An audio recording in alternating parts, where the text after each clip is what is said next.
mif gap ekanda, qarang mana aytishadi-yu, kesir va qilgan bo'lsang, senda hammasi yaxshi, qiz bola deysan. Bo'lmagan gap. Bo'lmagan gap. Haqiqatan ham ayollar homiladorlik tug'ruq davridan keyin ayollarda muammo uchraydi, qanday borlar tushadi, bachadon tushishni boshlaydi. Bu realni tabiiy holat. Demak, qizlar turmushga chiqishdan oldin ham intim gimnastika bilan shug'ullansa bo'ladi. Odam anglashi kerak. To'g'ri, men hozir mana ishtonimga siyib qo'ydim, bo'ldi. Men endi menda muammo borishim kerak, ikkita topishim kerak shunaqa mutaxassis degan narsa ham menimcha katta geroylik. Orqa devorli demak o'zini 3 ta darajasi bor, ya'ni oldi devori ham 3 ta darajasi. Umumiy 6 ta darajali. Yo'q, 6 ta emas, 3 ta. Ya'ni har bittasi o'ziga 3 ta bo'ladi. Intim gimnastika demak, ya'ni boshidagi urovlar darajalarida kerak bo'ladi. Keyingisida kerak emas deb o'ylardim men. Xato qilgan ekanman. Bilmayman, endi shunaqa bor ekan, o'qiydiganlar qinni ostidan narsa olishadi. Nima olishadi bilmayman. Kim o'tga narsa tiqib qo'yadi ham bilmayman. Endi qanaqa qilib tiqib qo'ya oladi, u tiqib qo'ya. Qiz bola bo'lsa. Assalomu alaykum. Azizlarim, juda ham ko'pchilik so'ragan, juda ham ko'pchilik kutgan ekspertimiz yonimda o'tiribdilar. Hozir ko'rsanglar hammanglar, desanglar kerak, xursand bo'lib. Bular kim? Bular Go'zal O'ralovna.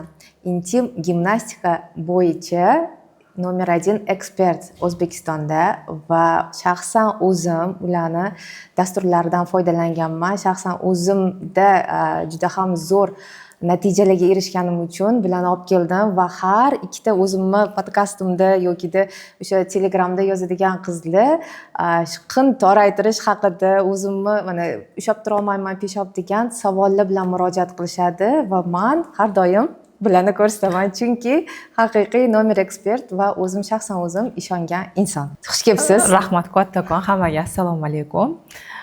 Taklif qilganingiz uchun rahmat. Juda ham nima deydi, interesniy kollaboratsiya chiqadi deb o'ylayman. Juda ko'pchilik ayollar o'zidagi muammolarini bilib olishadi. Mendan ham ko'p shunaqa so'rashadi. Aynan orgazm haqida, jinsiy aloqada aybdorlik hissiyoti borligi, ana shu aloqalarda qanaqadir ham ularda muammo borligini aytishadi. Men aytaman, обязательно boringlar, muammoni yechimini qilinglar deb. Xudo xohlasa bugungi podkastimiz juda ko'pchilikka manfaatli bo'ladi degan umiddaman. Rahmat.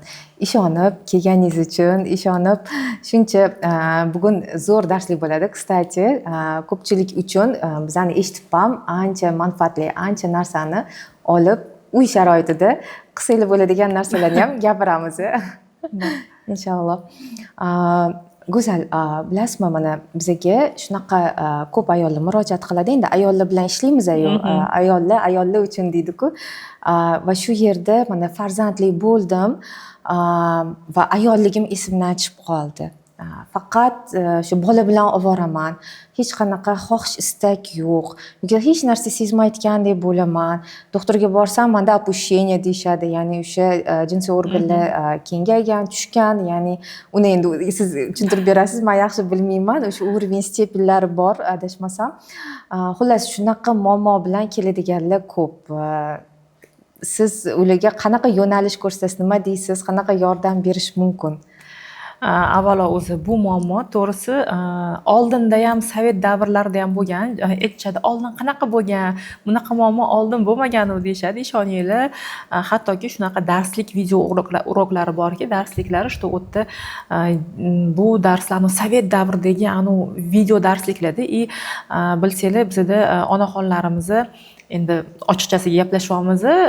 Bilsanglar, mana bolaligimdan men eslayman, latta yuvib, quritib qo'yishardi, lekin bu haqida hech qachon gapirilmagan. Haqiqatan ham ayollar homiladorlik tug'ruq davridan keyin ayollarda muammo uchraydi, qanday borlar tushadi, bachadon tushishi boshlaydi. Bu realni tabiiy holat. Homiladorlik tug'ruqdan keyingi, lekin bu tabiiy holat degani bu narsa shunaqa qolib ketish kerak degani emas. Ya'ni ko'pchilik aytadi, hammada shunaqa, hech narsa qilmaydi, tug'ding, nima deb o'ylovding, oldingi holimda qolaman deb o'ylovdingmi deyshadi. Lekin fiziologikda, masalan, homiladorlik davrida qorin chiqadi-da, keyin masalan qornni press qilib ketkazishadi, lishniy vес yig'ishadi, o'shalarni ketkazishadi. Xuddi shunga o'xshab bo'ta toza mushaklar bilan ishlasa, ana shu homiladorlik tug'ruqdan keyingi bo'lgan nima deydi, asoratlarni bartaraf etish mumkin va bu juda ham oson va yengil. Oson va yengil hal qilsa bo'ladigan muammo, lekin ayollarimiz bu borada chuqur bilimga ega bo'lmagani uchun hozirgi kunda haligacha shu muammosi bilan yashab yurgan qizlarimiz ko'p. Mana o'zim aytyapsiz, eslavyapman. Yoshligimdan esimga tushdi, o'sha yoshi kattalar, mana buvimgilar shunaqa aytganingizdek, tahorat anaqalisi bo'lgan, shunaqa latta bo'lgan, o'sha dokalarni bekitib yurishgan, har qayoqqa qo'yishgan, keyin nima bo'ldi desa, kimdir yugurib ketib yo'q bo'lib qolardi-da, mana yig'im-pig'illar bo'lganda, nima bo'ldi desa, voy, aksiruvdi, anaqa bo'ldi, deshardi, nima deydi, ishtoniga siyib qo'ydi degan narsalar bo'lardi. Esimni taniman, kichkinaligimdan bo'lgan. Mana hozirgi kunda ham bor. Demak, bunga yechim bor. Mana abdominal plastika qilishadi, qorni chiqib ketsa, misol uchun liposaksiya qilishadi, lekin qinga kelganda, ya'ni o'sha jinsiy organlarga, reproduktiv sistemaga kelganda, u ichidagi organ o'zi samo собой yaxshi bo'lib ketadi deb o'ylashadi. Menimcha, ahamiyat berishmaydi. O'tib ketsa kerak deb o'ylashsa kerak-da ayollar. O'zidan o'zi xuddi qo'l kesilsa yara bitib ketadi-yu, o'shanaqa qilib o'zidan o'zi bitib ketadi yoki bo'lmasa hammada shunaqa, endi menda ham shunaqa va bu tabiiy holat deb yurishadi. Lekin bu narsani oldini ham olsa bo'ladi-da. Ya'ni agar hozirgi kunda to'g'risi mana bitta narsa juda ham xursand qiladi. Qizlarimiz mana kelishadi, qizlar deyman, ayollarimiz homiladorlik to'g'risida, lekin men uchun hamma qiz. Kelishadi-da, shug'ullanishadi, aytadi, "Voy, men qizlarim xudo xolisa" deyshadi, "Обязательно mana birinchi tug'ruqdan kelgan yoki bo'lmasam, hech bo'lmasam trenajyor kurslar bor, o'shanga mana qizim hali turmushga chiqishdan oldin kursingizda qatnashsa bo'ladimi?" deb so'rashadi. Bitta anchadan beri men kurslarimga, ya'ni qizlar natijani ko'rishadi, yana qayta kelishadi-da, aytadi. 4 ta o'g'illari bor, xudo xolisa 4 ta kelinli bo'ladilar, aytadilar. Kelinlarim hammasini olib kelaman deydilar. Mana shu narsa xursand qiladi, shu уже bilgan insonlar bu narsani yechimi borligini, o'zligida o'sha narsani yechimini qila olishgandan keyin kelajak avlodga shu narsani tavsiya qilishligi meni juda ham xursand qilyapti. Haqiqatan ham masalan sabab mana masalan sababini ayting, o'zi nimaga homiladorlik tug'ruqdan keyin bu narsalar yuzaga keladi. Bizda birinchi o'rinda hozirgi kunda, to'g'risini aytsam, mana onajonim 76 yoshli, men 41 yoshman. Biz analizni topshirganimizda onamning analizlari mendan yaxshi chiqadi. Nimaga? Chunki to'g'risida ularni yashab o'tgan davrda ular yegan produktlar, ular yegan tabiiy mahsulotlarda ularni aytaylik mышечный massalari yaxshi rivojlangan, makro mikro elementlari bizga kelib, masalan, men onamdan homiladorlik davrida olganman-da hamma narsani, boshqa joyda olmaganman. Onam resurslaridan olib dunyoga kelganman. Ya'ni onam o'zlaridagi bor narsani menga berib dunyoga keltirganlar. Nima deydi, ulardan olganim hisobiga ulardan sal nima deydi, analizlarim unaqa zo'r chiqmaydi-da.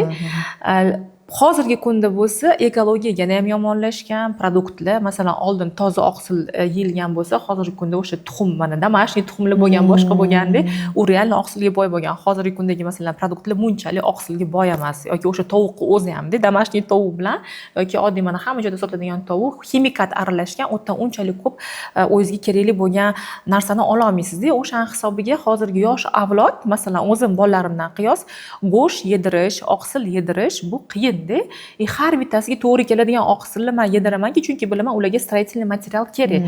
Bizda hamma nima deydi, belokdan iboratmiz. Mышечный massamiz, tozosti mushaklarimiz mana shu qo'limizda, oyog'imizda, qornimizda qanaqa mышцалар bor bo'lsa, o'tda ham xuddi shunaqa mышцаларdan iboratda. Masalan, oqsil kam yeyishadi hozirgi yoshlar 7 kungacha. Уже homilador bo'lishadi. Homilador bo'lishgandan keyin hamma o'zida o'zi yetishmaydi. Uni bolasiga beradi. Keyin tuqqandan keyin o'sha masalan 3 ta 4 ta tuqqan bizani pokoleniyamiz bilan hozir bitta tuqqanni bunaqa bir xil teng bo'lib qolishganda holati. Mana bitta tug'adi, уже bir dunyo bo'lib ketib, peshob ushlab tura olmayapman, qindevorlar tushgan deyshadi. Buni oldini olsa bo'ladi. Ya'ni oqsilga boy homiladorlik tug'ruqdan oldin, turmushga chiqishdan oldin qizlarimiz oqsilga boy mahsulotlar yeyishi, aytaylik, уже 18 yoshga to'lgandan keyin tozosti mushaklarini mustahkamlash uchun intim gimnastika maxsus darslarni qilib yurish. Masalan, trenajyorniy zalga chiqib, qo'l, oyoq, qorni podkachать qilamiz, xuddi shunga o'xshab tozosti mushaklarni fizkultura qildirsa, уже bu narsani oldindan yechimini qilib borib bunaqa muammolarga duch kelishmaydi. duch kelishmaydi. Qarang, shu hozirgi gapingizga menda savol tug'ildi. Demak, qizlar turmushga chiqishdan oldin ham intim gimnastika bilan shug'ullansa bo'ladi yoki-da sekin tayyorlanib kelsa bo'ladimi? Shuni tushuntirib bering. Masalan, nima qilsa bo'ladi? Qizlar oldindan birinchi o'rinda og'ir ko'tarmaslik. Ya'ni intim gimnastika qilishdan oldin o'zi nima qilish kerak degan savolga javob bering. O'zi sababi. Og'ir ko'tarsa-da, ko'p kuchaniq berilsa, masalan, elementarni, masalan, og'ir sumkalarni ko'tarib olsangiz, kuchanib ko'tarasiz. Eng katta dushman toza mushaklarning dushmani, uni zaiflashishiga sabab bu o'sha kuchaniq berishda.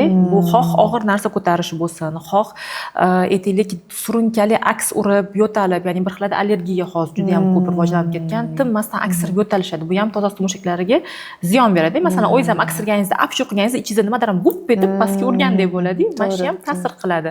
Va qabziyat. Juda ko'pchilikda afsuski qabziyat mavjud, lekin bu narsani nimagadir yechimini qilishmaydi. Qizlar onasiga aytishga uyaladi, yurvorishadi-da, shu qabziyati borligidan. Qabziyat bo'lganda tinmay kuchaniq bo'ladi. Buni hisobga olishmaydi va qizlarimiz yaxshi ko'rgan narsa qorni. Men o'zim ham qizlik davrimda mana kichkinagina qornim bor deb ichimga tortib, ichimga tiqib kuchanib yurardim. Nafas olib, unaqa qilib kuchanib yurardik-da. Qizlar shunaqa yurishadi-da. Bu ham sabab bo'ladi, bitta sabablardan bittasi-da. Mana shu narsalarni bartaraf qilish. Har kuni masalan ichib kelishini to'g'irlash, har kuni ichib kelsa, og'ir ko'tarmasi, oqsilga boy mahsulotlarni yesa, to'g'ri ta'minlanishda, mana oqsilga boy yeyish uchun oqsil nima deydi, usvoyitsa qilishadi. Ya'ni singishi uchun, yuqishi uchun kletchatka yeyish kerak. To'g'rimi? Ertalab turib birinchi issiq suv ichish kerak, to'g'rimi? Qaynagan suv. Ya'ni qizlar, mana hozir eshityapsizlar, rostdan bu informatsiyani sizlar hamma yoqda eshitmaysizlar. Oddiy narsa, lekin juda qimmatbaho informatsiya deb bilaman. Bizani yoshligimizda chunki bu haqida gapirishmagan. Aytganingizdek, men ham ovqat yesam, mazgincha qornim chiqib qolsa, press qilardim o'zimcha-da, xuddi shu. Переживать qilib yoshligimizda-da endi qorni tortib yurishga harakat qilganmiz, keyin nimadir bo'lsa, yo'q, men deb ko'tarib ketaverganmiz, misol uchun-da. Nima deydi, nima qilibdi? Men qiz bola bo'lsam debda, chunki bizani paytda nima сравнивать qilish bo'lgan, qiz bola bilan o'g'il bolani, yaxshi ham o'g'lim bor ekan deyishgan, misol uchun shunaqa demasin, shu gapni eshitmaslik uchun ham o'g'il bolani ishini qilib ketganmiz qanaqadir joylarda. Va to'g'ri ta'minlanish, sport bilan, ya'ni sport deganda to'g'ri sport bilan shug'ullanish, tanasini bilan yoshlikdan do'st bo'lish, ya'ni turmushga chiqib tanishish emas, turmushga chiqishdan oldin tanishish kerak ekan demak. Именно mana shu sport qilganda ham aytyapsiz, press qilganman deb, pressni ham kuchanib qilish mumkin, kuchanmasdan qilish mumkin-da. Bizda kuchanib, qizarib ketib qilib qilishadi-da. Og'ir ko'tarishda nafaqat aytaylik qanaqadir ham og'ir predmetlar, bizda men ham yaxshi ko'rardim. O'z oilada eng kichkinasiman, qo'shnimni bolalarini ko'tarib yurardim-da, yaxshi ko'rardim bolaligimda. Ya'ni o'zimiz bola bo'lib turib, bitta bolani ko'tarib olamiz-da. Hozir men keyin o'shandan keyin o'zim shu kasbda bo'lganim uchun hisoblashni boshladim-da. Aytaylik, o'sha 5-6 yosh bola necha kilo bo'lishi mumkin? Bir 30 kilo atrofida bo'ladi. To'g'ri. 30 kilo atrofida bo'ladi. Ozg'ini 25 kilo bo'ladi. 25 kilo. O'sha yoshdagi bola. Ukasi, singlisi bo'lsa chaqaloq necha kilo bo'ladi? Teng yarim vesi bo'ladi. Taxminan o'sha bolani bir 10 kilochi bo'ladi-da. Endi hozir masalan o'shani nimasini qilsak, matematikasini qilsak-da, masalan, katta odam 60 kilo va u 40 kiloni ko'tarib oldi. 4 ta 10 litrli baklashkani ko'tarib oldi deylik-da. U qanaqa og'ir yuk. Bolalikda u narsa bilinmaydi-da. Qizlik bolaligida hammamizda materinskiy instinkt bor-da, yaxshi ko'ramiz, nyanchitsa qilishi, boshqa qilishi, onamizga yordam bersak, onamiz voy yaxshi ham san tuqqan ekanman, meni pomощницам desa, qizlar shu gapni eshitish uchun, pahlavonlarni eshitish uchun ham nyanchitsa qilib ketaveradi-da. Bitta ukasini katta qiladi, ikkita ukasini katta qiladi. Bu nafaqat yosh birinchi farzandlar, kichkina farzandlar jiyanlarni katta qiladi. Bizda shunaqa случай bo'lgan, bitta qiz kelgan, o'zi 42 kilo ekan, jiyanlari katta upitniy bola tug'ilar ekanda, o'sha upitniy bolalarni ko'tarib katta qilganda, peshob bo'shab tura olmaslik muammosi. Aytadi, yetib bora olmayman deydi tualetga deydi. Shundoq deydi, все, настолько mышtsasi bo'shab ketgan, hamma uydagi jiyanlarni ko'tarib katta qilganda, o'zi ozg'in 40 kilo qiz ekanda. To есть bu yerda mana shu joylarga e'tibor berish kerak. Og'ir ko'tarish deganda faqat yuk emas, bu imенно bizani onalik instinktimizni nima deydi, ishlab ketib, doimiy ravishda qo'limizda bolalarni ko'tarib yurishimiz ham kiradi. Shu joyda aytishadi, mehr oqibat qani? Keyin oxir opasi rohatini ko'radi. Yo, mehr oqibat bo'lishi uni ko'tarib yurish shart emas. Uni yonida o'tirib erkalasa ham mehr oqibat o'zi bo'laveradi, to'g'risi. Demak, qarang, shu gapingizga yana mif gap ekanda, qarang, mana aytishadi-yu, kesir va qilgan bo'lsang, senda hammasi yaxshi, qiz bola deysan, senda hech muammo bo'lmaydi deyishadi. Demak, bu degani bo'lmagan gap. Bo'lmagan gap. Bo'lmagan gap. Bo'lmagan gap. Demak, bu bola tug'adimi, tug'maydimi, ya'ni-da endi o'sha yosh katta bo'lgandan keyin nima deydi, keshirva bilanmi, tabiiy holdami? Demak, hamma ayolda bunday muammo bo'lishi mumkin ekan. Sababi faqatgina farzand jinsiy yo'ldan chiqqani uchun, rodovoy putdan chiqqani uchun kengayib qolmaydi. Bizda bola o'tdan chiqishi uchun shuncha dard chekishimiz mana bizda ochiladi-da, bizda polniy gormonal fonimiz ishlab beradi, yumshatib beradi sheykalarni, hamma yo'llarini, bola chiqadi, to'g'ri. Bu ham qaysidir ma'noda ta'siri bor kengayishiga, lekin kesirva bo'lgan ayollar ham 9 oy bolani qornida ko'tarib yuradi. 9 oy bolani, ya'ni tozosti mushaklarimizni, mышцаlarimizni ana shu farzandni 9 oy ko'tarib yuradi. Nafaqat farzand, bizda bir 3 kilo eng kamida, 3 kilo, 3,5 kilo, masalan, men 4,5 kilo tug'adigan ayolman, hamma har xilda. Biz bu bolani ko'tarib yuramiz. Oxirgi oyida aytaylik, masalan, 1 oy davomida tasavvur qiling. Endi bu solishtirishga mos narsa emas, endi taassurot kelish uchun aytmoqman. O'sha mamutizga 5 litrli baklashkani boylab qo'ydingiz, tasavvur qiling-da. Uni ichida aytaylik 5 kilo massani demoqchiman-da. Bola 3 kilo, aytaylik okoloplodnoy vodi, platsentasi bor, to'g'rimi, atrofida. Albatta. Homiladorlik davrida yana yog' yig'amiz, ves yig'amiz, atyok yig'amiz, o'shalar hisobiga mana shu bizani tozosti mushaklarimiz o'shani 5 kilo kesirva tug'sa ham aytaylik o'zi tug'sa ham shuni 5 kilo deb aytaylikda, endi umumiy ko'tarib yuribdi 9 oy davomida. Farqi u rodovoy putdan o'zi chiqadi yoki kesarcha kesish bilan uni olishadi-da, lekin 9 oy homilani ko'targanini hisobiga u kenglik baribir bo'ladi. Kenglik baribir. U bitta shu kenglik bo'lmasligi uchun nima deydi, kesirva qilish bu xato. Va bu mif. Va bu baribir kengayadi. Baribir kengayadi, baribir kengayadi. Lekin bitta narsani bilaman, to'g'ri, mushak tozosti mushaklari mышца bo'lgancha, ya'ni mushaklar bo'lgani uchun cho'ziladi, yana joyiga keladi. Bizani hayot tarzimizga qarab, yeyotgan narsamizga qarab, qilayotgan mashqlarimizga qarab-da, o'shani bilishimizga qarab ham bog'liq. Birinchi o'rinda menimcha odam anglash kerak. To'g'ri, men hozir mana ishtonimga siyib qo'ydim, bo'ldi. Men endi menda muammo borishim kerak, yoki topishim kerak shunaqa mutaxassis degan narsa ham menimcha katta geroylik. Chunki hamma ham tan olib, rostdan ham oxirgacha o'sha ish qilmaydi-da, muammosiga yechim topishmaydi deb o'ylayman. Mana qin haqida gapirmoqchi edim. Qin tez tiklanadigan, tez qaytib o'ziga keladigan joy hisoblanadi. Chunki mana jinsiy organ kirganda ham yoki boshqa nima ekspluatatsiya qilishganda ham ginekologichески u joy lat yeyishi mumkin, misol uchun shilinishi mumkin, og'rishi mumkin, yana tez joyiga keladi. Endi men vaginizm bilan shug'ullanganim uchun bu narsalarni bilaman, aytmoqman. Lekin o'zidan o'zi tos mushaklari o'ziga kelib qolmas ekan, demak, ya'ni qindagi o'sha nimadirlar mikroflora o'zgaradi, yana qaytib joyiga kelishi mumkin. U ham albatta siz yashash tarzingizga qarab, lekin tos mushaklari bilan albatta ishlab ularni joyiga qaytarish kerak ekan, to'g'rimi? Da, to'g'ri. Va xuddi shu o'rinda ko'pchilik o'ylaydi, operatsiya yechim. Operatsiya qildim, bir umr muammoyim hal bo'ldi deb o'ylashadi. Yaqinda bitta tanishim ham yozuvdi. Dedi, "Ha, desam, menda yana hammasi joyiga tushyapti. Men operatsiya qiluvdim, bo'ldi, shu bilan yana всю жизнь bir umrga muammoyimni hal qildim. Bir umrga всё там bu joyimni o'ylamasam bo'ladi deb o'ylovdim. Vrachim sizni ko'rsatdilar. Men shokdaman deyapti-da, что menga kerak ekan, men sizni ko'rib yurardim, lekin menga kerak emas deb o'ylardim, chunki men muammoyimni hal qilib qo'yganman deb o'yladim deb aytyaptilar-da. Tozosti mushaklari даже operatsiyada kerak ayollar bor. Operatsiyada organlar joyiga ko'tarilib, tikib joyiga qo'yiladi, lekin asosiy sabab ya'ni toza suti mushaklar mustahkamlanmagani hisobi, ya'ni negizi bo'sh bo'lgani hisobiga va ayol kishi savol bermaydi, men nima sababdan operatsiya darajasiga kelib qoldim demaydi. Ya'ni o'sha kuchanib yurgan bo'lsa, qabziyat qiynab yurgan bo'lsa, u xuddi o'sha muammosi bilan yashayveradi. Og'ir narsa ko'tarib yurgan bo'lsa, og'ir narsasini ko'tarib yuraveradi. Ya'ni o'z operatsiyaga uni yetaklab kelgan sababini bartaraf qilmaydi-da, operatsiya qilib oladi-da, yana o'shani qaytadan qiladi. U narsa muammosini yana orqaga qaytishini tezlashtirib beradi. O'shaning uchun remissiya bo'lar ekanda. Da, zaмкнутый kruг bo'lib qoladi-da, mana shunaqa yuraverishadi. 3 martalab operatsiya qilgan qizlarimiz bor. 3 martalab operatsiya qilib, keyin oxiri oson yechimni xohlashgan, o'ylashadi, operatsiya qildim, bu oson yechim. Qilib keyin baribir keladi-da, mana shunaqa zaмкнутый kruг aylanib kelishadi. Men uchun hozir juda katta ochilishlar bo'lyapti, chunki rostdan men ham bilmasdim, operatsiya qilsa bo'ldi, muammo yechim, chunki hozir buni ham tushuntirib berasiz, so'rayman yana boshqadan. Har xil darajasi bor. O'sha osilishning har xil darajasi bor.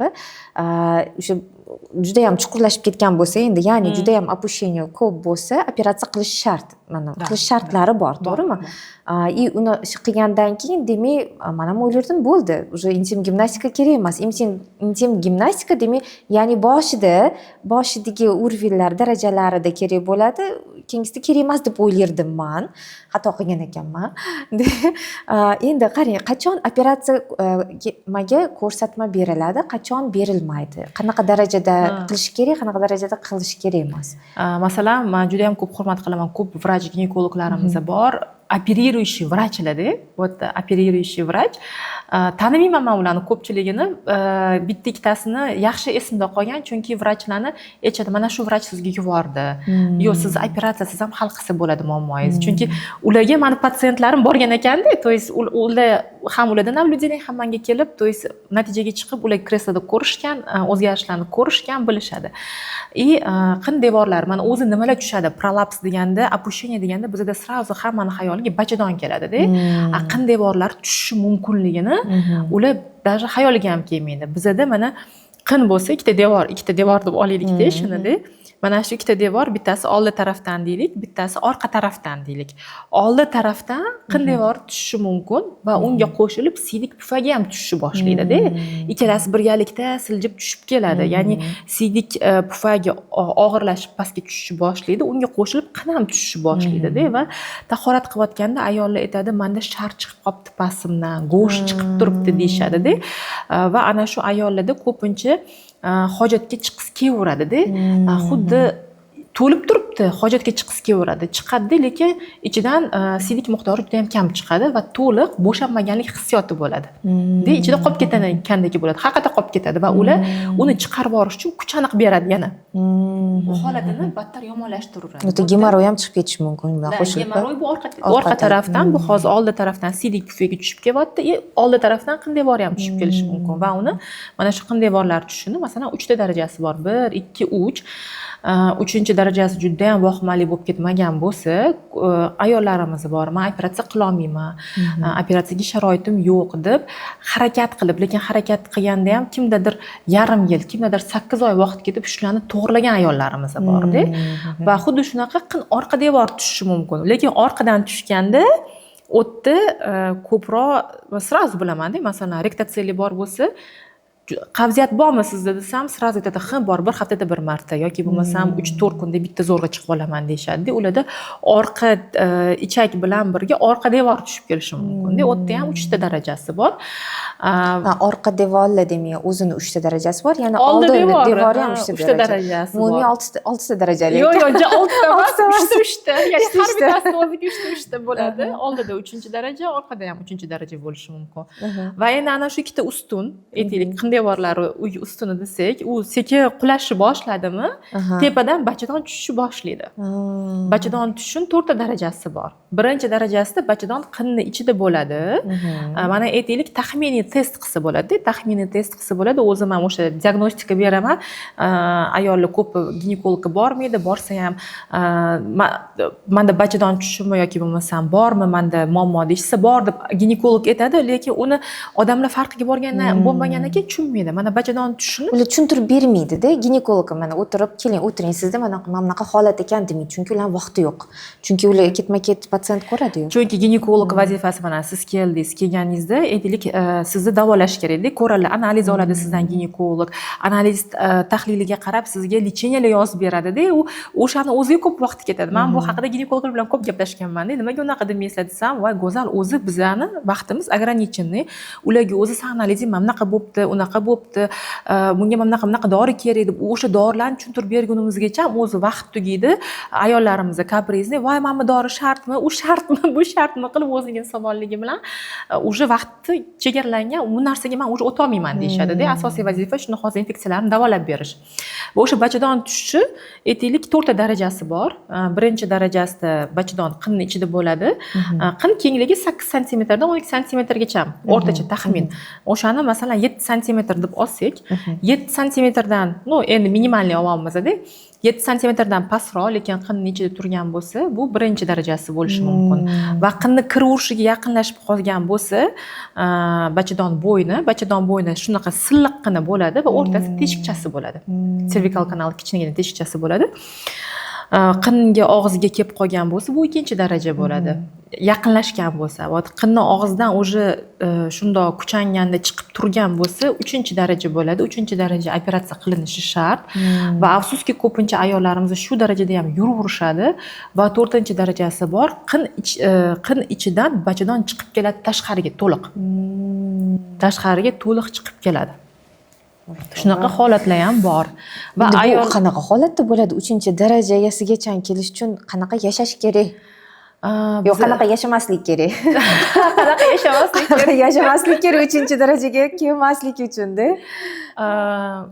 O'ziga investitsiya qilishni bilish kerak. O'ziga investitsiya qilishni bilish kerak. Bu haqida ma'lumot yo'q, gapirishmaydi. O'ylashadi yoki operatsiya yoki bo'lmasam umuman o'tdagi bo'layotgan muammolar haqida gaplashish mumkin emas. Ayollar bekitadi. Bir-biri bilan gaplashsa hammada shunaqa, "Eta norma, bu norma bo'ldi-da, to'g'ridan keyin bunaqa holat yuzaga keladi, lekin bu norma emas. Uni norma deb yurish kerak emas-da. Mana birinchi homiladorlik to'g'ridan keyin o'sha odam o'zini qo'lga olib to'g'rilab olish kerak. Mana prolapsi bormi, qanday borlari bo'shashdimi, demak uni tiklab olish kerak-da. Misol uchun aytaman, mana birinchi homiladorlik to'g'ridan keyin aytaylik 10 kiloga semirdi. Uni ozish uchun diyeta qiladi, to'g'rimi? Anaqa qilmaydi-ku, bo'ldi, men homilador bo'ldim, tug'dim, 10 kiloga semirdim va bu norma, endi men bir umr shunaqa yuraman. Demaydi-ku, to'g'rimi? Yo'q, harakat qiladi, chunki biladi diyeta qilib ozish mumkin.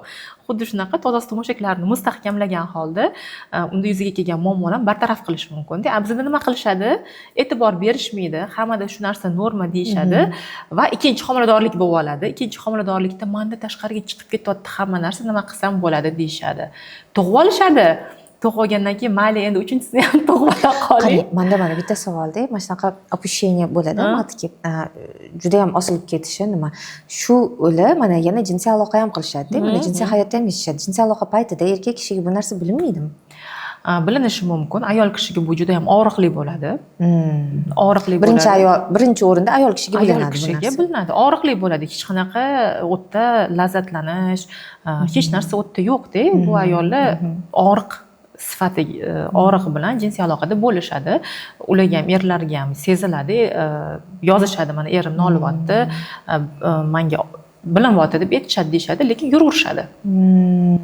Cho'ta erlarga ham vopros. Erlar investitsiya qilish xohlashmaydi. Balkim nimagadir tegib turgan yoqsa kerak-da, ularga aytishadi. Ana voy bolaga tegolman deydi, ba'zida homilador bo'lsa, shunaqa fikr bo'lsa kerak, shunda ana murskoy dostoinstvo kuchaysa kerak, ko'paysa kerak, balkim bilmayman. Siz bilasiz, mana shu savolga siz javob bering. Mana hozir o'zimga insight ketdi. Seksolog sifatida nima deb o'ylaysiz? Nimaga shunaqa qilishadi? Albatta, mana bu dispariniyani birinchi sababi, bitta sabablardan bittasi. Menda ham shu vaginizm bilan kelishadi, jinsiy aloqada og'riq bilan kelishadi-da, murojaat qilishadi va orgazm yo'qligidan shikoyat qilishadi yoki umuman hayotda hech narsa sezmaganini aytishadi. Bulardan sabablardan bittasi mana yorqin sababi mana hozir siz menga aytib berdingiz, ya'ni opущение. Demak, bu degani jinsiy organlar o'sha tos mushaklari tushganda, demak, matka bachadan o'sha bo'yni, sheyka matki deyiladi, bo'yni tushsa, ayol kishi birinchidan nimadir sezish yoqda tursin, sezadi, yoqimsiz narsa sezishni boshlaydi. Juda ham diskomfort uyg'otadi. Ikkinchidan, erkak kishi o'zini ishini bajarsa bo'ldi. Nima, erkaklar har doim jinsiy aloqa qiladi, ular har doim o'zinikini oladi, ya'ni ular har doim bo'shanishadi. Ayol kishi o'zi bo'shanish nimaligini tegi bilmaydi.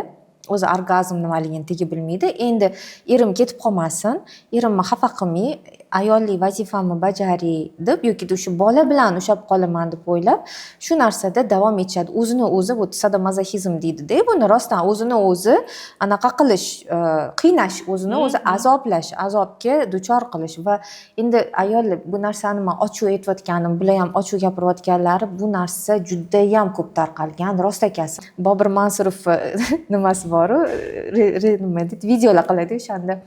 Kecha yaqindagisida aytgan, men mahallamda svetoforni ko'rmay o'tib ketar ekanman, siz yuravering degan. O'shanga o'xshab. Rostdan mana ayollar hattoki eriga chet elga chiqish yoqda tursin, mahallasida anaqa qanaqa chiroyli svetoforni ko'rmay o'tib ketadigan ayollar bor. Shuning uchun bu narsa singib ketgan demoqchiman, ayollarga o'ziga ruxsat bermaslik. Og'riq bo'lsa ham chidash kerak. Bu normalni o'tib ketadi. Shunaqa bo'lgan, men onamda ham shunaqa bo'lgan-ku. Onam, buvimda ham shunaqa bo'lgan yoki qaysidir qarindoshi, yo tanishlarimda ham shunaqa-ku. Va ularda yechim ko'rishmaganda, ularda ayollik pozitsiyasini ko'rishmaganda, yo'q, men o'zimga pul tikaman, yo'q. Birinchi o'rinda men sog'lom bo'lsam, ayol kishi sifatida bolalarim sog'lom, erim baxtli, uyim chiroyli bo'lib turadi, ya'ni hamma baxtli. Ayol kishi baxtli bo'lsa, aslida hamma baxtli. Shu narsani bilishmaydi, mazasini bilishmaydi va o'zlisiga ruxsat berishmaydi. Buni ruxsat berish uchun sizda qanaqadir yechimlar bormi? Albatta, men o'sha o'zimni mana ehtirosli parvoz degan kursim bor.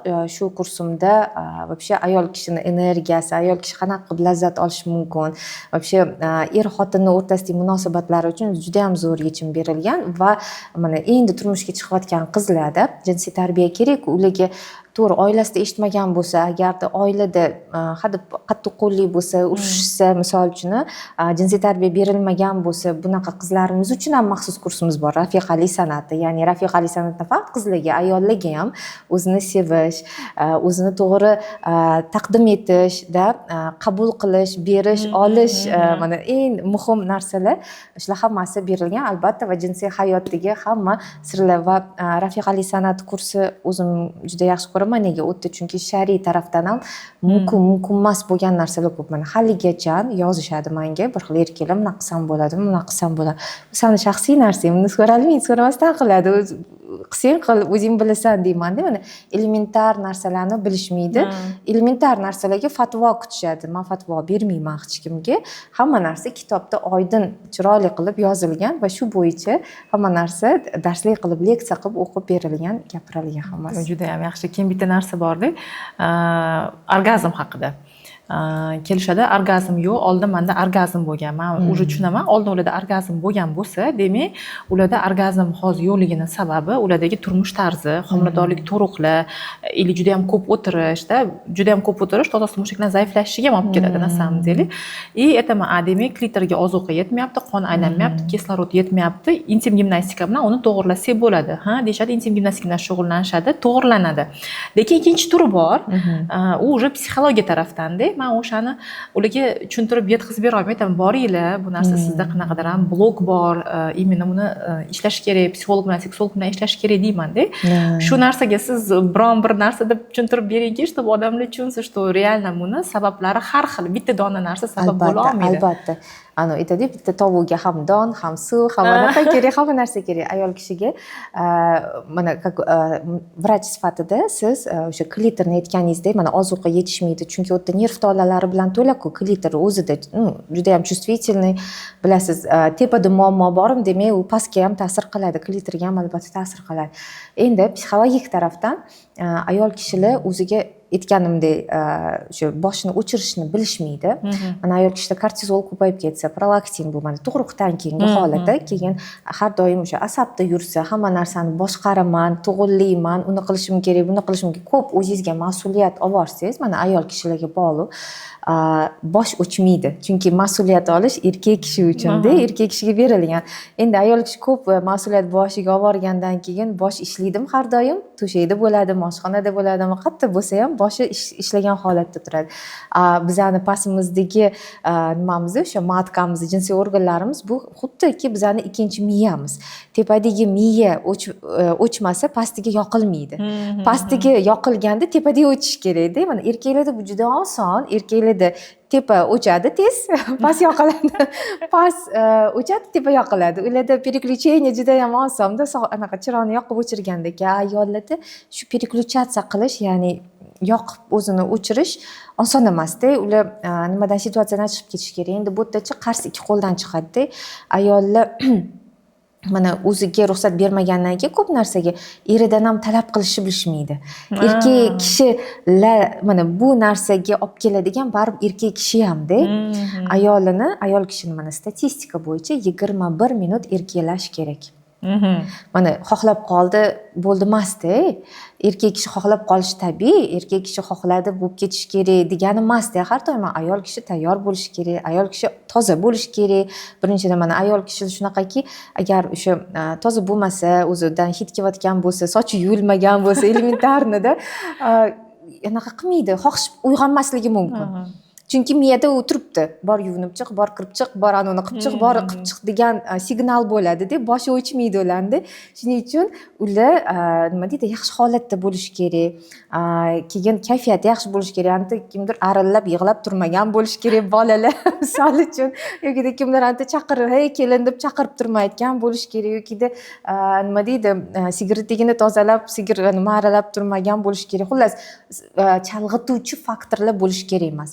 Va erkak kishi agar chalg'ituvchi faktor bo'lsa ham, shunaqa erkalash kerak, shunaqa massaj qilish kerak, shunaqa o'sha nima deydi, jinsiy aloqadan oldingi o'sha erkalash bo'ladi-yu, shuni to'g'ri qilish kerak. Kamida 20-21 minut. Va ayol kishi tana bilan kontaktda bo'lganda, albatta erkak kishi tanasini erkalaydi. Tana bilan kontakt bo'lganda miya o'chadi avtomatik.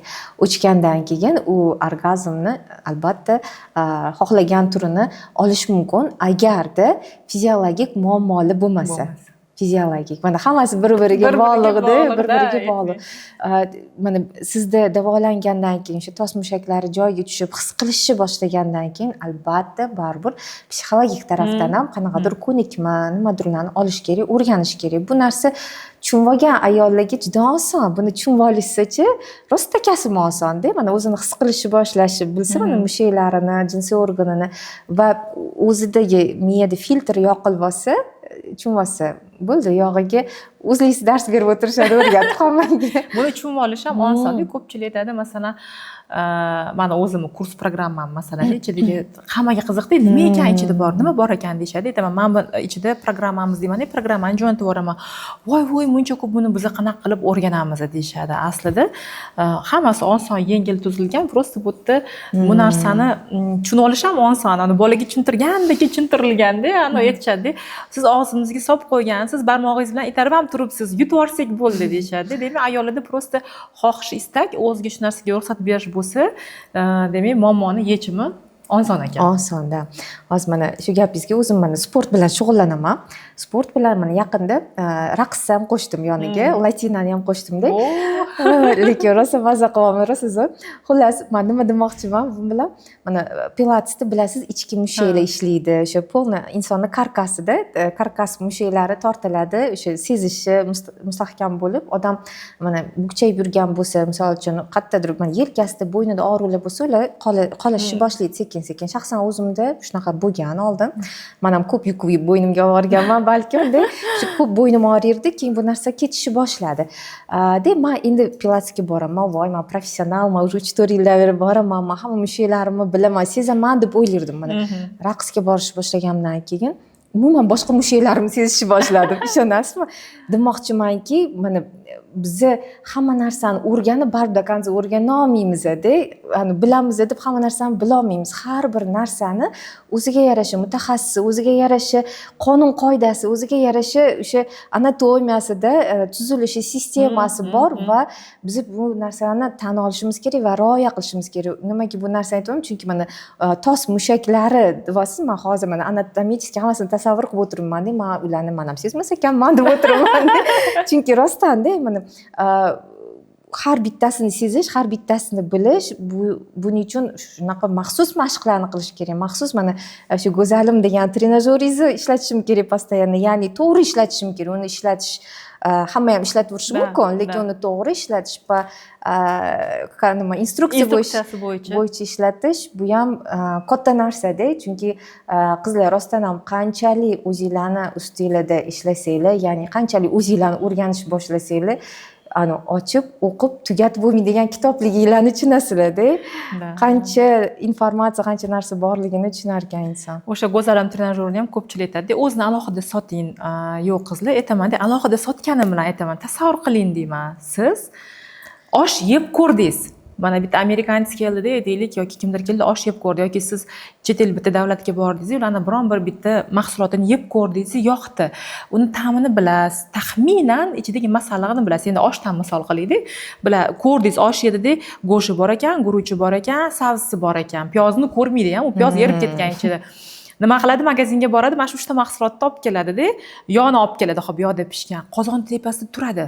Retseptini bilmaydi-yu qanaqa pishirishni. Endi u undan na shovla pishira oladi, na mastava pishira oladi, na biron bir narsa pishira oladi. Uni bir nima qilib fantaziya qiladi, lekin u undan osh chiqmaydi.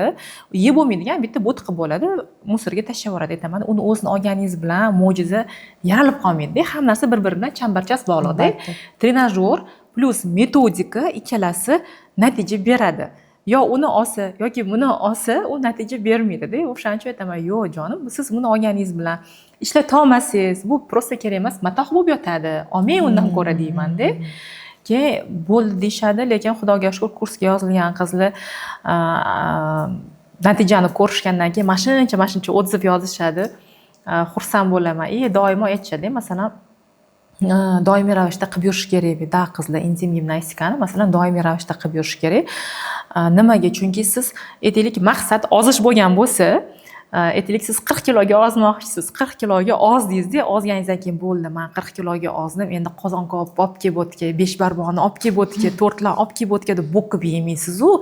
O'sha olgan natijangizni ushlab yurishingiz uchun doimiy ravishda правильный питание bu yoqqa yurasiz.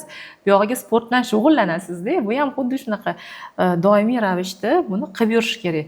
O'shanda aytaman, qariganingizda ham maza qilib kulib, aksirib, yo'talib, banu lattalarni bekitib, ustini yopib, shunaqa quritishardi, eslayman-da. Unaqa narsalardan bartaraf bo'ladi-da odam. Mana biz nijniy bilyo kiyib yuramiz, baribir yuramiz-da. Bu nijniy bilyoni harakati bor, baribir orqani biz ming toza qilib yurganimiz bilan по-любому infeksiya chiqib bo'tga nima qilish mumkin-da, воздействовать qilish mumkin-da. A o'ta genital tirqish yopiq bo'lsa, o'tga уже hech narsa kira olmaydi. Ya'ni infeksiyani yo'q qilishadi, выделение keladi-yu. Keveradi, badbo'y bo'ladi, hidi yoqimsiz bo'ladi. Lecheniya qilishadi-da. Asosiy mana darvozani yopmagandan keyin o'tga qaytarilaveradi-da. Siklichность bo'laveradi. Lecheniya qilgan payti ketadi, lecheniya tugagandan keyin o'sha narsa boshlanadi-da. O'shanga natijasini ko'rib kayfovat qilib yuboraman deb psixologiyada ham-da zo'r. Maza qilasiz, lekin men ko'z bilan ko'rishim kerak, vizual bo'lsam kerak-da, o'sha joyiga deyman-da. Manamchi mana psixologiyani tanlaganman, lekin men ham konkret ish bilan ishlayman-da. Misol uchun menda yo'q qo'shilishadi, yo'q qo'shilishmaydi. Vaginizm, основной menga vaginizmdan butun SNGdan keladi, vaginizm debdi. Va u yerda ham menda mana aniq natijani yaxshi ko'raman-da. Mana shu vaginizm sababini tushuntirib bering. Ko'p yozishadi menga vaginizmdan kelishadi, bo'lmayapti, nima qilsak bo'ladi deb aytaman, bu bizga tegishli emas. Bu imенно seksolka boshlaysiz kerak deb yuboraman-da. Vaginizm to'g'ri, ko'pchilik mana qin qisilishi-ku o'tda, mana qinda spazm bo'lishi, qinning o'sha boshda ochilmasligi, boshda o'sha 2 santimetrda spazm bo'lgan holat kuzatiladi. Lekin u spazm ham o'zidan o'zi bo'lib qolmaydi, chunki u ayol hali tug'magan, hali turmushga ham chiqib, endi turmushga chiqib, bildi unda vaginizm, ya'ni jinsiy aloqa qila olmaslik nimasi, muammosi. Vaginizm bu kasallik emas aslida, bu simptom. Nimani simptomi, nimani belgilari? Bu belgi jinsiy tarbiya yo'qligi, ya'ni jinsiy aloqa haqida o'sha yoshligidan umuman hech narsa eshitmagan. Mana hozir 21-asrda ham shunaqalar ko'p. Umuman hech narsa eshitishmagan yoki eshitishgan, faqat yomon narsa eshitishgan. Faqat yomon narsa. Og'riydi, qoniydi, yurolmay qolasan, bir o'lim bilan teng, yorilib ketadi, portlab ketadi. Xullas shunaqa gaplarni eshitishadi. Voy zo'rg'a, men zo'rg'a chidadim, sen chidolmasang kerak deyshadi. Qizlar, hali mana o'zing uchun javob ber.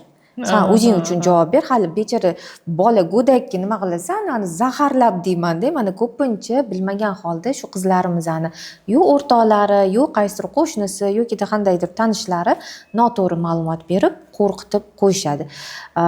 Shaxsan o'zim mana vaginizm haqida gapirib chiqishni boshlaganimda, o'zimni bir nechta tanishlarim, o'rtoqlarim, tanishlarim o'sha bolasi bor, normal jinsiy hayot yashaydigan. Manimcha menda vaginizm bor deyishganda, chunki inson o'ziga olishni boshlaydi, ko'p bir narsani eshitishni boshlasa. Hadeb eshitsa, voy menda ham shunaqa bor shekilli. Mana meditsinada o'qiganlar biladi-da, qanaqadir diagnoz gapirsa, qanaqadir kasallik haqida gapirsa, hamma o'zida o'sha narsani topishni boshlaydi. Xuddi o'zi shunaqa kasaldek, xuddi shunaqa. Ko'p eshitgandan odam o'ziga olishi mumkin. Yomon narsani ham xuddi shunaqa oladi. Turmushga chiqmagan qiz umuman informatsiyasi yo'q. Oppoq qog'ozda unga yomon narsa aytsangiz, albatta shunaqa yomon narsa bilan butun umr qolib ketishi ham mumkin. Va vaginizmni yomon tarafi bor. U butun umrlik bo'lib qolishi mumkin.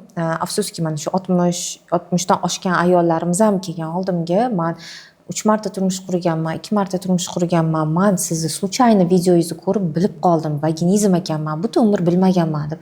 Mana siz aytdingiz, oldin ham bunaqa narsalar bo'lmagan, intim gimnastika bo'lmagan, hech kim sevib qo'ymagan, hech kimda bunaqa muammo bo'lmagan, mana deyishadi sizga ham to'g'ri. Menga ham xuddi shunaqa deyishadi. Sen qayerdan chiqding, aql o'rgatvosan, oldin bo'lmagan narsalarni sen to'qib chiqazvosan, hech kim oldin hamma normal jinsiy hayotda yashagan yo'q, oldin ham bo'lgan va просто ma'lumot bo'lmagan oldin. To'g'ri ma'lumot bo'lmagan va uni nimaligini bilishmagan, nomini bilishmagan. Hattoki vaginizm degan so'z biz uchun o'sha men shu so'zni termini chiqargan yilim menimcha nima deydi, yil so'zi bo'lgan shu. Vaginizm ko'p videolar chiqqan, shu nom ko'p ishlatilgandan-da. Chunki ko'pchilik bu haqida bilmagan. Lekin bilsam agar juda ham ko'p mana ayniqsa viloyatlarda, uzoq qishloqlarda shu narsa bilan duchorlar ko'p va birinchi o'rinda nima qilishadi bilasizmi? Nima qilishadi? Anaqaga borishadi, suv sovuq qilib qo'yishibdi, o'tgan narsa tiqib qo'yishibdi deyshadi, shu o'qitishga borishadi. Bu lekin muammoni hal qilmaydi, конечно. Bu muammoni hal qilmaydi. Yana borib, bilmayman, endi shunaqa bor ekan, o'qiydiganlar qinni ostidan narsa olishadi. Nima olishadi bilmayman. Kim o'tgan narsa tiqib qo'yadi ham bilmayman. Endi qanaqa qilib tiqib qo'ya oladi, u tiqib qo'ya olmaydi. Qiz bola bo'lsa. Deb xullas shunaqa kimdir narsa tiqib bekitib qo'ygan. Endi bu issiq sovuq ko'pincha o'sha sehr nima bo'lishi ham mumkin. Albatta, endi men hech kim emasman, yo'q deydigan, lekin ko'pincha noto'g'ri mutaxassislarga borishadi, vaqtlisini yo'qotib qo'yishadi. Baribir oxiri topib kelishadi, mana pul yig'ib kelishadi, chunki to'g'ri tan olaman, arzon emas. Misol uchun mana hammaga ham kelib birdaniga to'lab olishga qurbi yetmasligi mumkin. Tim bo'lib yosh oilalar bo'ladi, ular ota-onasidan pul ola olmaydi, chunki buni bekitishadi. Bu juda uyatli narsa hisoblanadi. Qarzga ham pul so'ra olmaydi. Nima desa nima deydi ular, yolg'on ham gapirisha olmaydi. Xullas shunaqa muammoli holatlar bo'ladi. Baribir oxiri aylanib kelishadi, aytishadi, vaqtimizni yo'qotib qo'yamiz deb. Shuning uchun mana shu vaginizmi borligi men aytaman, vaqtinglarni meni ko'rdinglarmi, shu videoni eshitibsizlarmi, demak bu signal deyman, rost akasimda. Alloh hammaga kimnidir sababchi qiladi, nimadir situatsiya, nimadir holat. Demak, sizlar kelishinglar kerak. Vaqt yo'qotmanglar. Nima qilasiz vaqtni yo'qotib? U narsa sizlarning muammoinglarni hal qilib bermaydi, qilib bermagan ham deb aytaman. Va sizga go'zal bitta narsa sovg'a qilmoqchiman. Nima yengillik, ya'ni bu o'sha seksologiya olamida bu narsa uchun men juda ko'p kurashganman o'zim. Ya'ni sostavida, nimasida hamma narsa o'zim test qilganman. Bu intim gel vibratsiya bilan nima lubrikant, vibra effekt bilan lubrikant, ya'ni mana shu orgazm mana nimada nerv tolalari sust, o'sha klitor nerv tolalari sust ayollarimiz bo'ladi yoki umuman o'sha uyqudagi malika holatidagi ayollarimiz bo'ladi. Mana shularga juda ham zo'r ta'sir qiladi. Ya'ni buni o'sha klitorga suritib foydalanishingiz mumkin. Bu birga er xotin yoki alohida o'sha mana maxsus mashq qilib beraman mana ehtirosli kursimda. Zo'r texnikalar bor. Buni ishlatsa bo'ladigan, o'sha yerda ishlatsa bo'ladi. Ya'ni o'zini orqasini o'qib ham instruksiyasini bemalol foydalansa bo'ladi. Ya'ni bu zarar emas, nima deydi, teriga, organizmga hech qanaqa zarari yo'q. Qolib ketmaydi, kiyimni ham qirqilmaydi. Misol uchun hamma taraflama ekologichniy produkt va o'zim faxrlanganim uchun, xursand bo'lganim uchun sizga beryapman. Rahmat. Siz ham ishlatib ko'ring. Qizlar agar shunaqa muammosi bor qizlar bo'lsa, taklif qilsangiz bo'ladi. Bemalol bu hamma yoqda aptekalarda sotiladi va narxi juda ham hamyonbop. Rahmat sovg'a uchun. Qo'llab ko'rishga harakat qilamiz. Rahmat. Keyin hozir bizning suhbatimizda bitta narsa anaqa bo'lib qoldi. Menga aytib berishim kerak degan narsa bo'ldi. Aytishadi. Aynan o'sha kenglik masalasi bo'yicha agar yaqinda shunaqa o'zi ko'p bo'ladi, yaqinda ham massaj olgan borganimda o'zim hozir mana aytganingizdek turmush hayoti bo'lmadi, bir necha marta deb aytganingizga esimga tushib qoldilar. Jinsiy hayotlari bo'lmagan, ularda vaginizm bo'lmagan, prosta ikkalasi kelisha olmagan, ajratib yuborishgan xullas. Qaynalarga yoqmaganlar ajratib yuborishgan. Bir necha yil o'zlari yolg'iz yashaganlar va turmush qurganlarda aytyaptilar, men o'ylovdim deydilar, men shuncha yil davomida menda turmush o'rtog'im bo'lmagan, menda jinsiy hayotim bo'lmagan va men уже qiz boladek bo'lib ketganman, bekilib ketgan hammasi deb o'yladim. U battar kenglashib ketibdi deb aytyaptilar. Ko'pchilik o'ylaydiki, что agar hayoti bo'lmasa u qiz boladek bo'lib qoladi. Bu unaqa emas. Bu narsani kengayishi va torayishi bu toz osti mushaklarini mustahkamligiga bog'liqda. U jinsiy hayot bormi yo'qmi unga farqi yo'q. Biz qariymiz. Biz mana insonda gravitatsiya bor, qariymiz, mana yuzlarimiz osiladi, tanamiz qarishni boshlaydi, mushaklar qarishni boshlaydi, bo'shashni boshlaydi. U og'ir narsa ko'tarmasa ham, biron bir narsa, nima deydi, toz osti mushaklarga ziyon beradigan narsa qilmasa ham, oddiy ana shu qarish protsessi bor. Uni to'xtatib bo'lmaydi. O'sha hisobiga ham toz osti mushaklar bo'shashib, zaiflashadi. Bo'shashib, zaiflashdi degani o'tda muammolar yuzaga keladi degani va xuddi shunaqa bitta narsa esimga tushib qoldi, o'shani aytmoqchiman. Bitta qizimizni yozganlar direktimga, yaqinda to'yim bo'ldi. Yigit meni juda ham yaxshi ko'rardi. Biz qanchadir bir ma'lum bir miqdor vaqtda uchrashib yurdik. Bizda bir-birimizga nisbatan muhabbat bor, lekin birinchi kechadan keyin mendan shubhalanib, sen bokira bo'lmagansan, senda keng deb menga aytyapti, menga ishonmayapti, muomalasi buzilib qoldi. Menda hech qachon hech kim bo'lmagan. O'sha qizni surishtirsam, boya aytgandek og'ir ko'tarish, oilada birinchi farzand ekan, qiz ekan va ularda oilasida o'g'il kerak bo'lgan ekan, ona ketma-ket tug'ishni boshlagan. Va bu qizni fermentlari bo'lmaganmi, aytgan bizda fermentlar bo'lish kerak переваривать qilishga. Masalan, elementarni go'sht yeyishni xohlamaydi, oqsil yeyolmaydigan bolalar bor. Chunki ularda ammiak visoki bo'ladi yoki boshqa sabablari xullas bo'ladi. Bu qizni ham qanaqadir shunaqa o'zgarish sababi bo'lgan. Bu kartoshka yeyish yaxshi ko'rgan. Non palov, kartoshka palov qilib yeyish yaxshi ko'rgan, doimiy ratsionda shunaqa oqsilga sust bo'lgan ovqatlar bo'lgan, yegan. Va bu qiz o'zidan keyin mana 3 ta farzandni opa sifatida ko'tarib katta qilgan. Va unda tabiiyki doimiy ravishda og'ir ko'tarish bo'lgan, toz osti mushaklarida zaiflik bo'lgan va uni tanasini mustahkamlab beradigan oqsilli yemagan. Faqat shu devchka kartoshka deb nom qo'yganman men qizga. Ozg'ingina bo'lgan. Ya'ni bu yerda toz osti mushaklarning zaiflashishiga, bo'shashiga aloqani bor yo'qligini hech qanaqa ahamiyati yo'q. Bu yerda toz osti mushaklar baquvvat yoki baquvvat emasligi. Baquvvat emas. Bu уже qizlikdan, yoshlikdan, bolalikdan bo'ladigan narsa ekan. O'shancha onalar farzandinglarni, qizinglarni asranglar, og'ir ko'tartirmanglar. Tug'dinglarmi, bolanglarni ko'tartirib qo'ymanglar, aka, uka, singillarni masalan, o'zinglar himoya qilmasanglar, bolanglarni yoki qabziyatdan qiynalishdi. Bitta tanishimiz bor edilar. O'zlari qizlik davridan kichkinaligidan qabziyat bilan qiynalib kelgan va qiz farzand tug'di. U qizda ham xuddi shu muammo bor. Kichkinagina qizcha 4 kun, 5 kunda bitta ichib kelar ekanda. Shuni davolash kerak. Bu qizni bu narsa qizligidan o'zida bo'lgani uchun men bu narsa norma deb hisoblaydi va bolasida ham shu narsa takrorlanayotgani norma deb hisoblaydi. Bu norma emas. Odam har kuni hojatga chiqish kerak va o'sha narsani agar farzandingizda bo'lsa, обязательно shu narsani kontrol qilinglar, bu narsani bartaraf etinglar. Da, mana bu narsa sog'lig'iga birinchi o'rinda, mana chunki qabziyat bo'lgandan keyin u toksinda butun organizmga zahar tarqaladi. Nafaqat o'ziga keyin ertaga turmush o'rtog'ini oldida u keyin hid kelishni boshlaydi. Chunki menda ham shunaqa bo'lgan. Suvchilar bo'lgan, ha, mana hid keladi deyshadi. Tushuntirib bo'lmaydi deyshadi. Negadir qanaqadir menga yoqmaydi bu hidi. Yotgim kelmaydi, ya'ni ayolimni xohlamayman, chunki hidi yoqmaydi menga deyshadi. Uni keyin surishtirsangiz, o'sha analizlarni ko'rsangiz, diagnozini ko'rsangiz, boshqa vrachlarga boring, hammasini yig'ganda chiqib keladiki, shunaqa kalit derdi, kaliti bor. Har xil vaziyat. Har xil vaziyatda o'sha kalit bo'lgan o'sha qizda, xullas mana shunaqa uzoq vaqt, haftada 1, haftada 2 chiqadigan holat bo'lgan. Bu mana tanaga singib ketadi-da, bu yomon toksinlar tanaga singib, уже o'zingiz sezmaysiz, chunki siz shu bilan yashayapsiz-da, odam o'zi sezmay qolishi mumkin. Tashqariga keladi va atrofdagilarni sizdan uzoqlashtirishiga, qochirishiga olib kelishi mumkin. Menimcha, bugungi suhbatimizda men eng katta mana o'zim uchun, chunki qiz farzandim bor, meni ham farzandlarim bor, особенно qiz farzandi borlar uchun eng katta xulosa, qiz bolani asrashimiz kerak, unga og'ir narsa ko'tartirish umuman mumkin emas.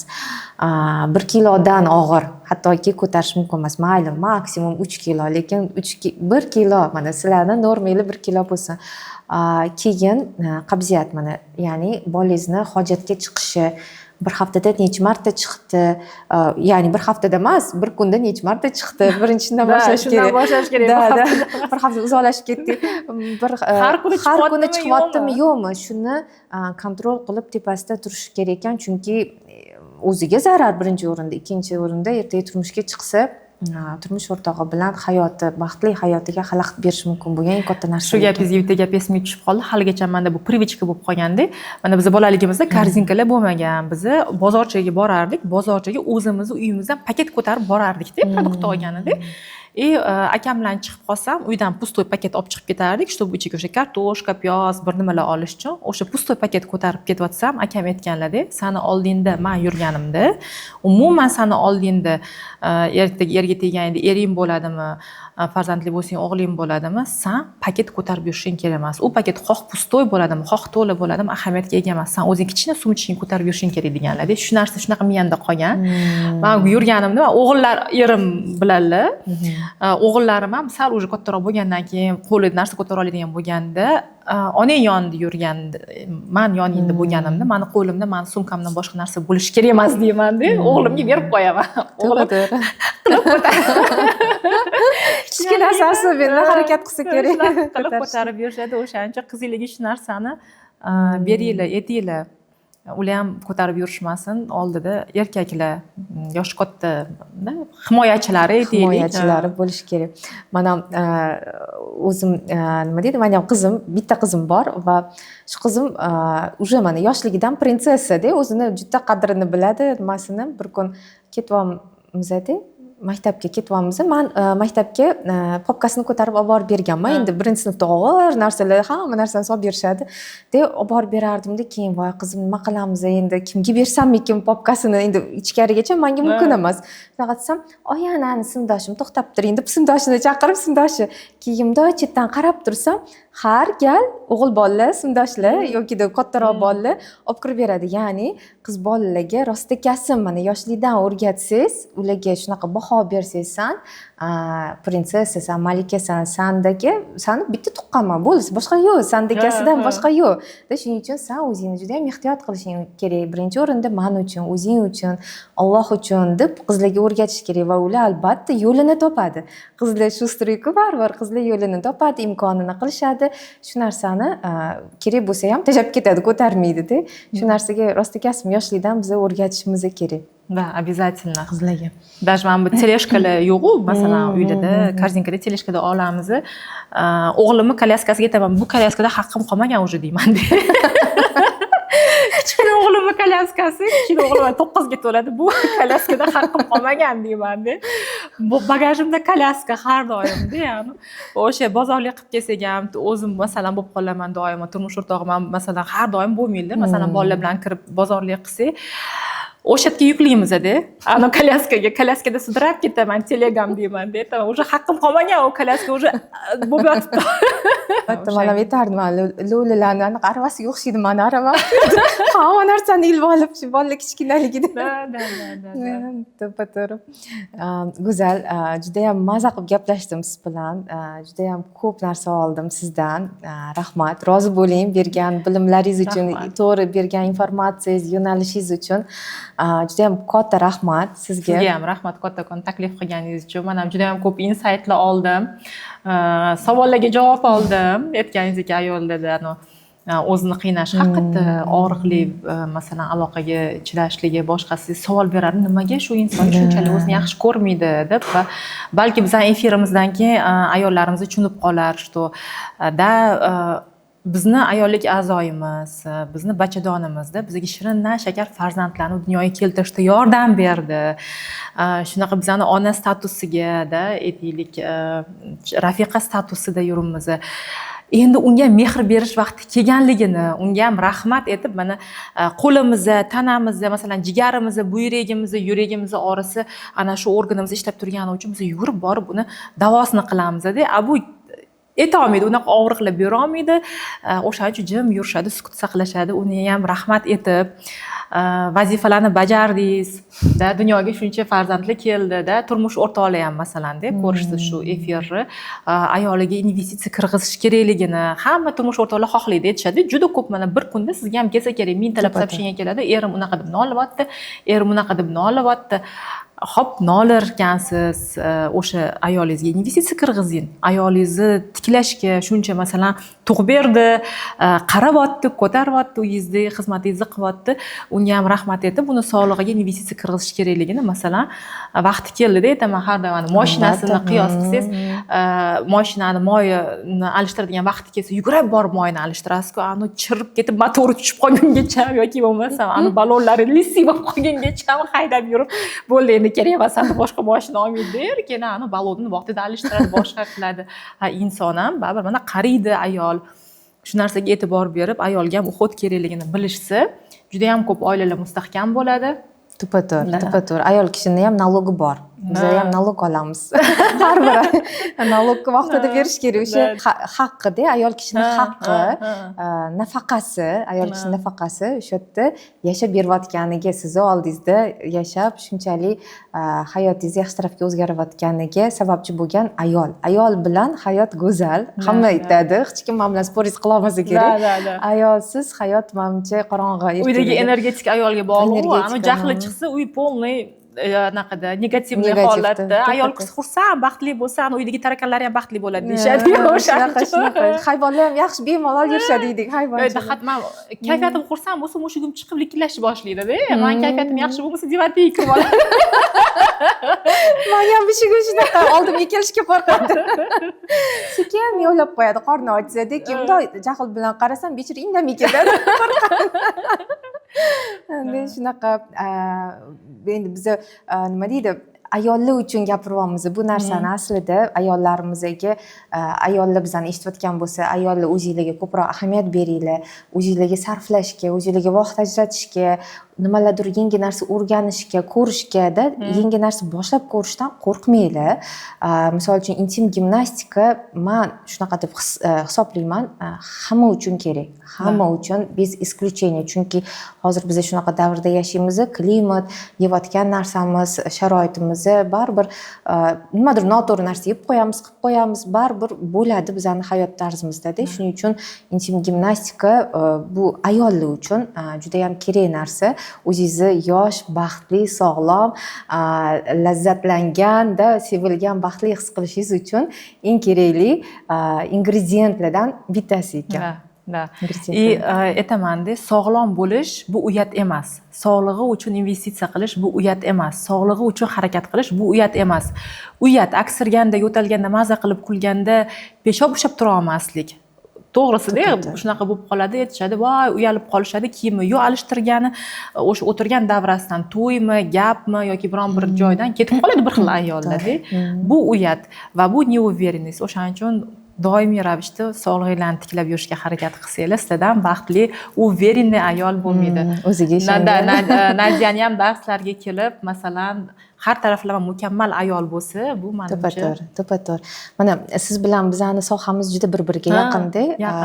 Jinsiylik, ya'ni biz jinsiylik haqida, mana jinsiy salomatlik haqida, jinsiylik haqida gapiramiz. Jinsiylik bu o'zi birinchi o'rinda, agar mana ruschasiga seksualность deyiladi. Seksualность bizani o'zbeklar uchun, o'zbek nimasi uchun ozgincha g'alati eshitiladi, lekin bu norma bo'lishi kerak. Nega? Bu narsa rivojlangan bo'lsa, mana seksualniy chakra degan narsa bor.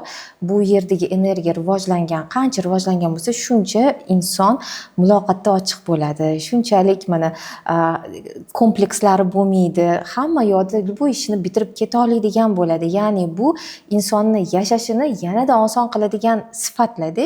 Mana jinsiy hayotida yaxshi bo'lsa hamma narsa, mana o'sha bemalol anaqa uyaladigan joy bo'lmasa, ayollarni ayol kishi sifatida keyin turmush o'rtog'i bilan birga bo'lganda ham hamma narsa joyida bo'lsa, u ayol kishini tasavvur qilsam, o'ziga bo'lgan ishonchi, o'ziga bo'lgan muhabbati qay darajada oshadi. Shuning uchun bizni uyat bo'lsa ham, balkim ochiqchasiga bo'lsa ham bu narsani gapirib chiqmoqmiz, yetkazmoqchimiz. Bundan bitta so'zimizni sizlarga ta'sir qilib hayotingiz o'zgarsa, menimcha biz o'zimizni missiyamizni bajargan bo'lamiz inshaalloh. Mayli, salomat bo'linglar. Rahmat. Hamma daniylar, kontaktlar, agarda kursga yozilmoqchi bo'lsangiz, trenajyor sotib olmoqchi bo'lsangiz, o'zlaridan uni kurs bilan olish kerak albatta, chunki instruksiyasi bo'ladi. Alohida sotilmaydi. Alohida sotilmaydi. Kurs ichida bizning tarafdan nima deydi, ish quroli sifatida sizga hadya qilinadi desak ham bo'ladi. Hamma informatsiyani, ma'lumotlarni biz pastda yozib qoldiramiz. Albatta murojaat qilinglar. Sog' salomat bo'linglar. Rahmat. Rahmat.